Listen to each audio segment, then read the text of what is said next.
Good morning, Dubai. Welcome back to the Lovin Dubai show. Our top story today, massive earthquake relief donation drives are happening across the UAE, and we're going to tell you how you can help. And we'll also be talking about a noble couple who have rescued over 60 abandoned and abused stray cats in the UAE. One of the most viral and best memes from Dubai Bling is now a fashion brand. And after that, we will be in talks with MS Talks 2.0, what MS is not. But before we jump into all of that, we realize today is Wednesday, and some people actually tend to head out on a Tuesday night, which is wild. A wild concept to me, for sure. Honestly, like heading out on a weekday takes so much. It's a gutsy move. Energy, bravery, yes, courage.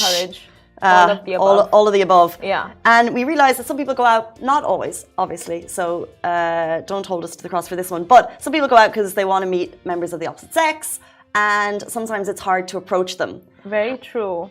Yes, it is hard to approach. It's very hard to approach someone, whether you're out at a bar, whether you're at a gym, whether you're... So apparently there's a foolproof method to know whether or not someone is into you. It's foolproof. Foolproof. Okay. We're just going to go into it real quick. The foolproof method to know whether or not someone is into you is if you see them and you hold eye contact for 3 seconds. Now, 3 seconds is a very long time. Ooh. Okay, so Simran, 1, 2. It gets uncomfortable after 1. It gets uncomfortable after 1. I think where have you read 3 seconds? I feel like 3 seconds is just way too long. It gets creepy. It looks super stalkerish. I don't know, like 3 seconds is not it. But because... I think it's a grazing look. It's like you look at someone, you give like that... and then you look away. Who is confident enough to approach someone after that grazing look? If you give like a little, like a smug little smile and you look away, they don't know you're into them. You need to hold it. No! Imagine. Someone is literally staring at you for like 3 seconds. Okay, Instagram, we're going to give you a 3-second stare. Is that enough for you to... What? Enough for them to approach us? 1, 2... Try it with your friends. It's a very long amount of time to hold the eye contact.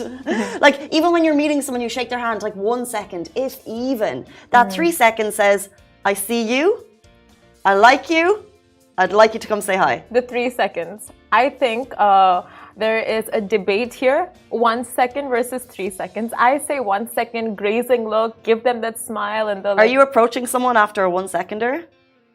I would never approach someone 3 seconds, 4 seconds, 1 second, it's not going to happen. Sure. But I know like the right move here is like that grazing look of like 1 second, you give them that smile so you know like your attention is on them and you look away. 3 seconds, no. Think about it. Think about it. If you were to let someone know that you're interested, right? It's all about 3 seconds. It's all about the eye contact. You say 3 seconds? I say you 100% need 3 seconds. It's awkward. It's uncomfortable. However, it states clearly that you have an intention there. 1 second is not enough. And if you that looks desperate, Casey. Don't ever give 3 seconds. It doesn't because you're not chatting. You're not doing anything. And if nothing happens, you've done nothing. It looks like you have nothing going on around you and in your life that you're spending 3 seconds staring at someone. I don't trust eye contact in Dubai. That's what Fieza says. Look, here, it's foolproof method. Try it. If it doesn't work, let me know. I think you need 3 seconds. 1 second.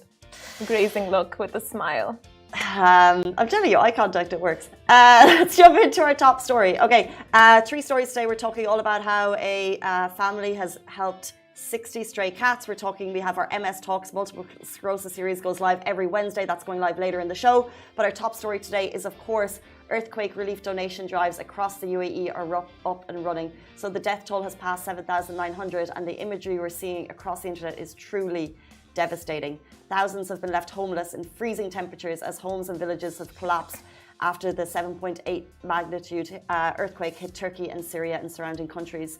So search and rescue teams from all over the world have rushed to help both countries to save the people who are affected by the 2 quakes, which happened on Monday morning, and now they need our help more than ever. So yesterday we reported the monetary aid and relief planes by the UAE government, which is amazing, they are sending, but many of you had questions about how you can donate. So the Turkish consulate announced it's arranging a massive relief drive running until 8 p.m. today in Dubai and Abu Dhabi. So please note, all materials to be donated must be unused, suitable for winter conditions, and must not be different from the ones on the list. And there is no quantity limitation. And they're also accepting winter clothing, food, cleaning, hygiene, and as well as other materials. So if you guys are able to, please do go ahead and donate and just help out in any which way that you can. Like, there is, nothing too small that you can do. Like, any amount or anything you can contribute is good enough. Exactly. Well, what people always question is whether or not goods can be used or unused. They should be unused. It just takes all of the kind of like hygiene issues. We can't just basically send everything we have that are used, because it's too much of a logistical nightmare for them. So all materials should be unused, suitable for winter conditions. And it's massive. This is happening in Abu Dhabi and Dubai. The times are up on our website, and the materials, for example, the winter clothing for adults and children, anything you might have. So coats, rain jackets, boots, sweaters, trousers, gloves, underwear. Think of anything that people could need. They needed also food, durable food, canned food, children's food, cleaning and hygiene materials, diapers, sanitary pads, cleaning materials, and then other materials. Even if you have tent, they're taking beds, they're taking mattresses, they're taking blankets, they're taking sleeping bags, they're taking catalytic glass stoves, they're taking thermos mugs and flashlights if you include the batteries. So anything that you have along those lines unused, direct it to the consulate. And we are looking for donation information specifically for Syria as well, and when we get that, we'll share that with you. Exactly. And let us know if you guys find out of more of such campaigns running around Dubai and Abu Dhabi. We will make sure to reshare it and let others know as well. Also, we'll jump into our next story. Sorry to interrupt, there's just one more thing on that. So we also have brands that are accepting donations. So what we've seen is the Giving Movement, which is an incredible homegrown fashion brand here. So what they're doing is they're donating 8,000 TGMs. I don't know what that is. They're donating a lot of goods to both Turkey and Syria. It's a clothing fashion brand, so I'm assuming they're donating a lot of clothes, which is incredible. And then what they've done is they've done a shout out, say, over to you, Nike, and they've tagged Namshi. And they want more people to just like donate goods that they have in store. So that's an amazing by the Giving Movement, and they've tagged Nike, Namshi, and Pangea, and they want more people to get involved in that. Some more fashion brands, because obviously I might have this much clothes, but they've got like this much clothes. So that's really incredible to see from a local brand here in the UAE. And that's amazing. Anytime we see a crisis, we really see, like, especially the community in Dubai coming together and just helping so much. And it's not like helping out locally, it's like helping out internationally, their brothers and sisters abroad, and not looking at anything in terms of like nationality or faith or religion. It's just like, generosity at its best. And you really do see it a lot here. And I'm seeing your comments come through. Zaina has asked, you have questions. All of this information is on our Instagram feed. We posted some posts about it yesterday with all the donation information in the caption of the copy, in the caption of the post. So if you want specific timings, if you want a phone number to call to repeat what we just kind of reeled through quite quickly, you can get it from the post which we shared yesterday. Exactly. It is literally the 6th post on our feed. So do check it out. All the information is there. And our next story, so a noble couple have rescued over 60 abandoned and abused stray cats in the UAE. Now, someone wise once said, kindness is giving hope to those who think they're alone in this world, and just thinking you want to be better and more giving doesn't cut it anymore. It's actions that count, and everyone speaks, but only a few make an effort. And a perfect example of unconditional giving and speaking through actions is this noble Dubai-based Indian couple who embarked on a mission to bring hope and happiness to abandoned and neglected cats. And it might give inspiration to more people to do the same, because this couple, they had no prior experience in cat rescue. They stepped out of their comfort zone, opened their hearts and home to the furry creatures in need. And over the past 5 years, they've selflessly given their time, energy and resources to provide shelter, food and love to over 60 cats, which is just amazing, giving them a second chance of life. So this is a story of love, compassion and the unwavering commitment to make a difference in the lives of the helpless souls who they find across the paths.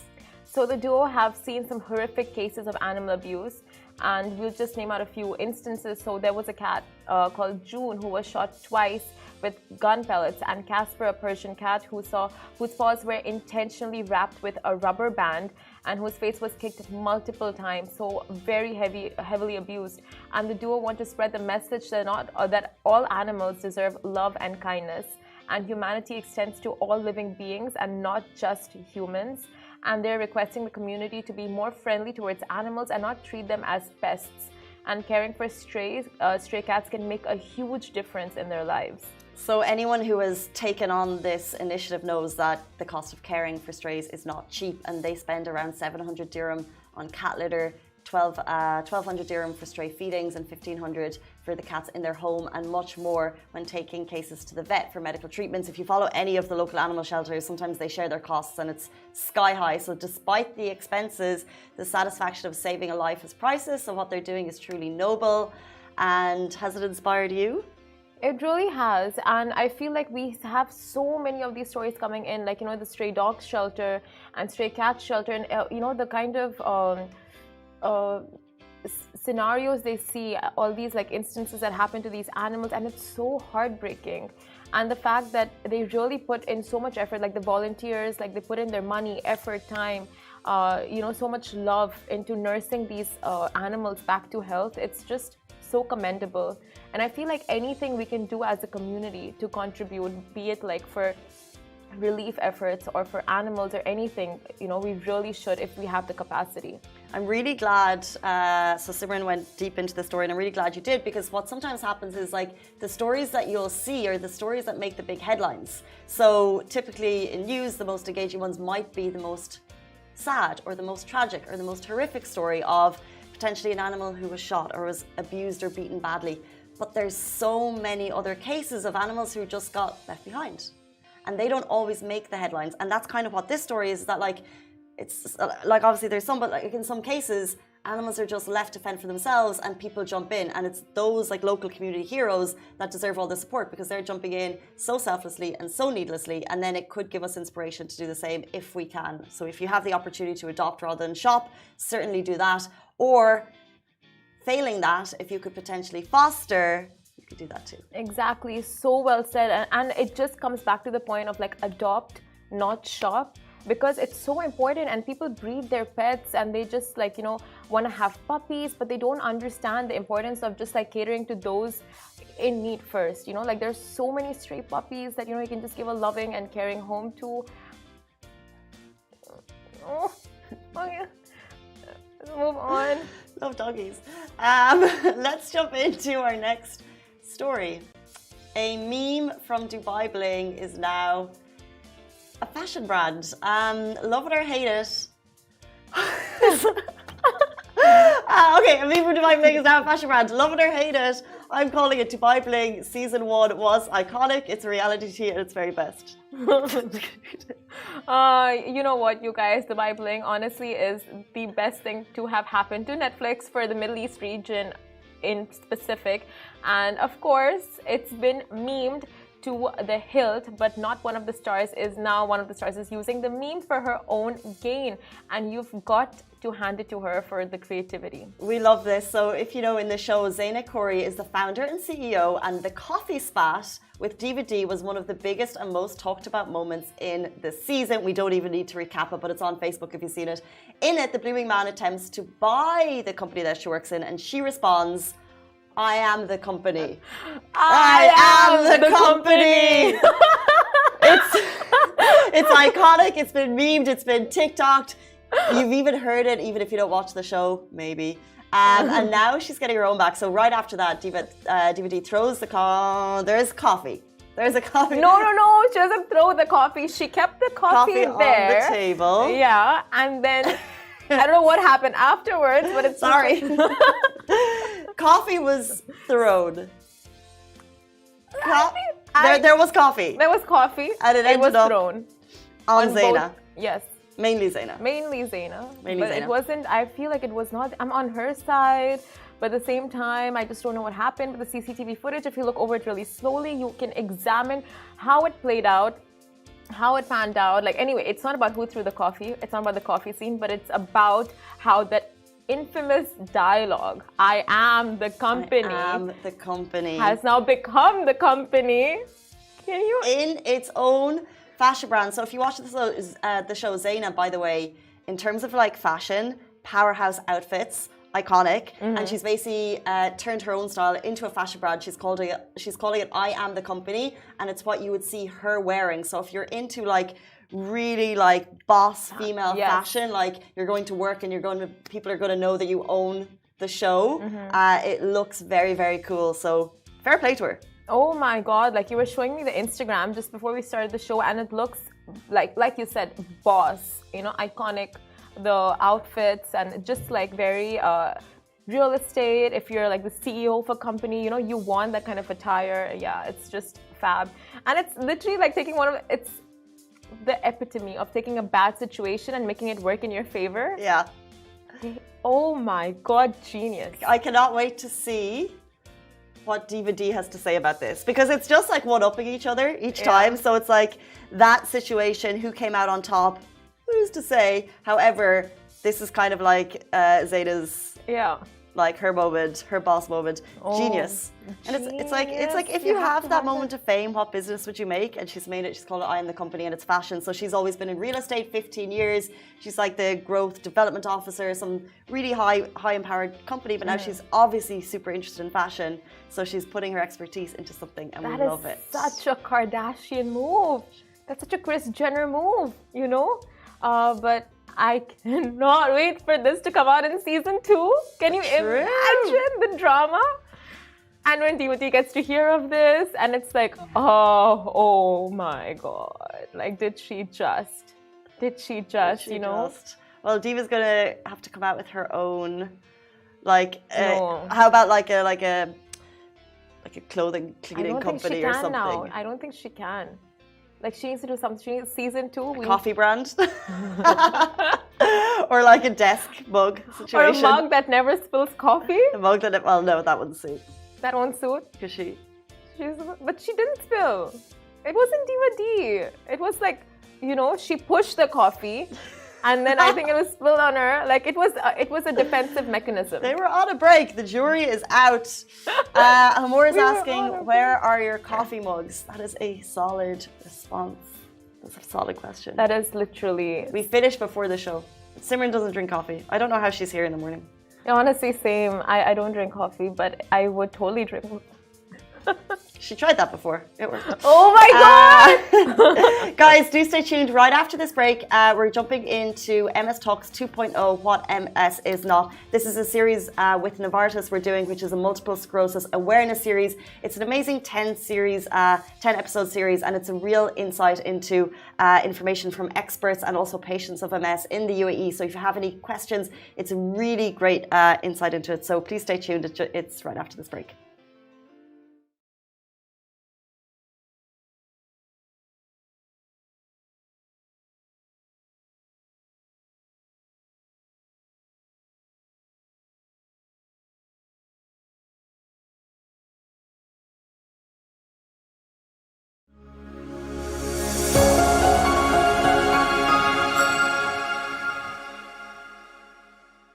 This is MS Talks 2.0, Let's Discuss Facts, a series brought to you by Novartis.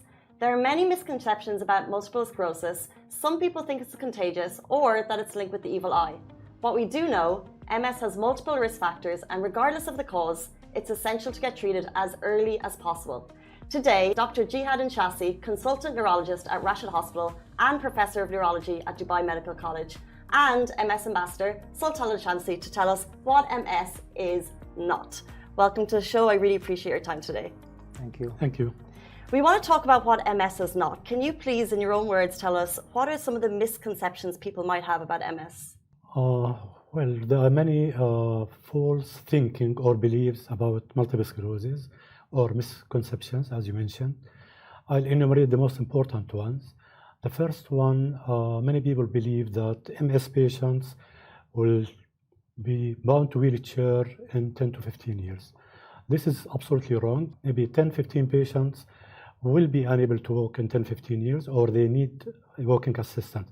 But majority are walking with full function, full activities. So this is the first false impression. Number two, MS can be inherited from the mother of MS. like say a mother having MS, people think wrongly children can get MS or their surrounding may get MS. Multiple sclerosis is not a contagious disease, it's not infectious, so people will not get MS from surrounding, and the kid not necessary to get MS from the mother. And maybe we'll discuss some details about the etiology later. The third thing, that women with MS should not get pregnant. It's absolutely false. Many women can have normal pregnancies, they can be normal mothers, functioning normally despite having multiple sclerosis. There are some guidelines, advices, which we advise what to be done and to be followed. So MS mother can get pregnant like any other non-MS or normal mother. The fourth important point, that many people think MS patients should not exercise. This is absolutely false. We recommend most of MS patients to have regular exercise because studies have shown that regular exercise, even without physiotherapy or with physiotherapy, keep the function capacity at normal levels and make the people feel very good. And this is as equal as medication is effective. The fifth important misconception is that if you have minor symptoms, you should not get treatment. This is absolutely wrong. Once the patient has multiple sclerosis, he should take treatment as early as possible. Minor symptom does not mean to keep quiet because we are afraid that disease may progress in due course and symptoms may worsen till we are disabled. So these are the main 5 misconceptions. Maybe later we can remember other important points. Well, can I just say it's amazing to have you both here to break those misconceptions. Sultan, where do you think the misconceptions actually come from? It's because it's something new, I would say, new to the society. The idea of having a sickness like this, like if you explain it to someone who doesn't have a medical background, he will not believe this. Like when you tell him, you know, some days I'm okay, some days I'm not okay. I don't know what's gonna happen tomorrow. Maybe I'm gonna wake up, I can walk. Maybe I'm tired. Maybe this. So, and the thing is that every MS patient have different symptoms. So this also made problems to, I would say, maybe doctors, confusions like, no, this is not MS, this is something else. So early diagnosis plays a big role in this. And what symptoms did you have that encouraged you to go to see a medical professional? Well, I had fatigue, like extreme fatigue, and I was paralyzed from my left side. And at first I thought maybe I slept on it, so it's fine, it's gonna go. And then when I met many doctors, like it took me 4 months to be diagnosed. Wow. And it's amazing to have a doctor here with us on the show. Dr. Jihad, for people who are just joining, what actually is multiple sclerosis? What does it mean? We've talked about it in the series, but we'd love to have your definition. Yeah, I'll just make a small comment on Mr. Sultan's. We have to understand that MS is not a fatal disease, right? Because I met many patients and they told me, doctor told them, you have only lifespan of 5 years. This is absolutely wrong. People can live a normal life with normal life expectancy. So this is important. So to answer your question, what is multiple sclerosis? To summarize it, it is a big question. So it is a chronic autoimmune demyelinating disease affecting the central nervous system. And when I say central nervous system, I mean the optic nerve, the spinal cord, and the brain. And symptoms will vary according to the location of inflammation. So if a patient gets optic neuritis or lesion in the optic nerve, he will get impaired vision. If patient gets symptoms in the cerebellar hemisphere, he will be ataxic. If he gets spinal cord, there will be weakness in the lower limbs. If it is in the brain, it will be weakness on one side. So symptoms will depend on location of inflammation. And what I've said, it's chronic inflammatory demyelinating. So the myelin surrounding the neuron, which is like a wire with a myelin, this will be damaged. So this will lead to certain damaged area in the brain will not be functioning well. And that's very important to treat this early before the damage becomes irreversible. Do we know the cause of this? This has been studied extensively in the last many decades, but now we come to a conclusion which can summarize its interaction between genetic, environment, and infection. And each of them needs some explanation. When I say genetics, recently more than 200 abnormal genes has been identified or have been identified in patients with multiple sclerosis. However, there is no certain gene which is linked to the MS in particular, except one of them, which is called HLA-DBR1. This has a strong link to patients with multiple sclerosis. So there is genetic background, but there is a form called familial MS, which spreads in families, affecting many families in the same, many members in the same family. We studied this, the gene was abnormal. So we say familial form of multiple sclerosis. I may inherit the gene, but not the disease. Okay, so a patient may inherit the abnormal gene from his parents, but he will not inherit the disease. The gene needs further influential factors, environmental factors, to produce the disease. So to avoid complicating the issue, gene can be inherited, but not the disease. The disease needs further factors. So this is about the genetics. But there is no pattern of inheritance in patients with multiple sclerosis. Right, so not necessarily the parents will give the disease to their kids. Chances are maybe 1 in 15 or 1 in 20. So it is a low risk of inheritance, and the pattern is not well known. This is about the genetic. This is the first factor. Second factor is environmental factor, and now we know certain factors are definitely identified. One of them is smoking. It leads to worsening of MS, vitamin D deficiency, infections, and style of life, stress and anxiety, unhealthy diet. So these are environmental factors. The third factor, which comes also to the environment, plays interaction with the environment, is the infections. So the discovery is there's a strong correlation between infection with EB virus and multiple sclerosis. 99% of MS patients, they have the EB virus antibodies in their bodies. So this made the scientists think that there's a correlation between this viral infection and multiple sclerosis.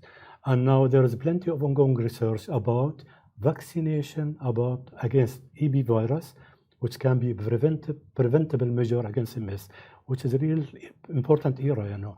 So infection, genetics, environment all interact together to trigger inflammation in the central nervous system. Ultimately, MS is inflammatory process trigger generated by multiple pathological process. So the next question was going to lead us on to whether or not it's preventable.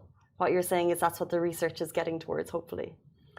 Yeah, till now there is nothing to prevent, but we have a way to control or prevent worsening of MS patients.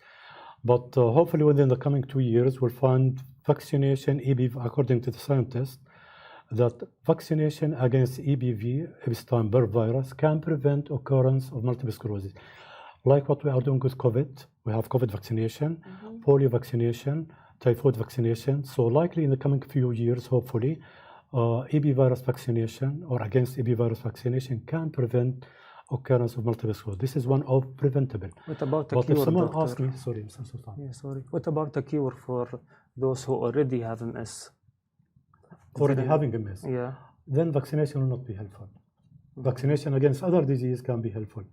Right, vaccinate against flu, against COVID, but against EB virus, they will not be subjected for vaccination. It's only to prevent occurrence of MS for new patients, not for patients who's having multiple sclerosis. But patient having MS, what we advise them usually, normal diet, exercise, avoid stress, avoid obesity, avoid smoking. These are very important measures because these proven to worsen the MS and neurological status in patients with multiple sclerosis. And this is recommended globally. I mean, it has been discovered recently, not recently, in the last 5 years, that vitamin D deficiency lead to disease activity. So normalization of vitamin D will prevent disease activity. And as you know, in the Gulf generally, though we have very good sun, very hot weather, but because of the culture, we are not exposed to sun. So the vitamin D metabolism comes from exposure to ultraviolet. So which happens usually occurs in the morning or late evening. But by culture, we're not exposed to this. That's why it's very important to get supplementation of vitamin D to prevent disease activity. Thank you very much for that insight into advice for MS. Sultan, can you tell us what it's like dealing with MS on a daily basis? Well, actually, it's tough. I will not say it's something easy. But once you know your symptoms and you know your style that you need to live in, what triggers you, what not triggers you. Like this took me around maybe 3 years. So I know like, okay, this stresses me, this does not stress me. And you cannot control the internal factors in what's happening in your brain. So try your best for the external factors at least. Mr. Sultan gave very important advice. Do you exercise daily, like walking, exercising, anything? Yes. Do you think this is helping you? It is helping me. You know, each patient, Mr. Sultan mentioned at the beginning, each patient has specific characteristics, symptoms, and signs. So we have to address all these symptoms. Like MS patient may get fatigue. We cannot examine fatigue as doctors, but the patient will tell me I'm tired, I'm fatigued, and so on. So there is specific treatment for fatigue, which is fragmentation of work, drinking plenty of water. If you are anxious, you have to not to fight anxiety. You have to live with anxiety and see how you can manage your anxiety.